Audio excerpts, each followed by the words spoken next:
সে ছোটবেলা থেকে আব্বু আমাকে রেস্ট্রিকশনে রাখছে, স্কুল কলেজেও সেম কাহিনী করছে। এখন যখন আমি বাইরে যাওয়া শিখলাম, আমার সাথে বডিগার্ড দিতে যাচ্ছে কেন? চাচু এবার এমপি ইলেকশনে দাঁড়াচ্ছে, চাচু নিজেই তো সেফ না। ছোটবেলা থেকে আব্বু আমার আশেপাশে কোনো ছেলে ভিড়তে দেয় নাই, এখন বডিগার্ড।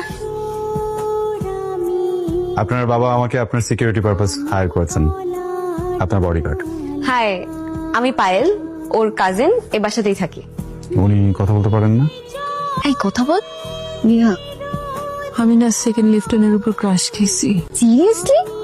একদম সিরিয়াস ওয়ালা ক্রাশ। আমাকে একটা ফুল এনে দেন তো। সরি ম্যাম, আপনি একটু ভুল করছেন। এটা পিএস এর কাজ, আমি আপনার বডিগার্ড, আমার কাজ ভিন্ন। ঠিক আছে, তাহলে বাবাকেও বলবো আপনি ঠিকভাবে গাইড করছেন না আমাকে। ম্যাম আমি এক্ষুনি ফুল আনছি। ম্যাম আপনার ফুল। কানে দিতে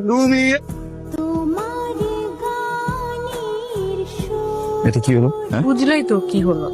আপনি ওকে তুমি করে বলছেন কেন? আমার ইচ্ছা। বাচ্চা মেয়ে, নাকে চাপ দিলে সেরেলাক বের হবে। স্লাইম দিয়ে থালাবাটি খেলার বয়সে তুমি যেটা খেলার চেষ্টা করছো, এটা তোমাকে মানায় না। বিকজ তুমি সদ্য ইউনিভার্সিটিতে ভর্তি হওয়া একটা মেয়ে। আমি তোমার থেকে বয়সে কত senior, you have any idea? জানি তো, আমি ম্যাথ পারি তো, সমস্যা নেই। এসব করার কারণ কি? মিস্টার বার্কে, আমি ডে ওয়ানে আপনার উপর ক্রাশ খাই, এরপর আস্তে আস্তে ফল করি। ফল করার দুটা রিজন।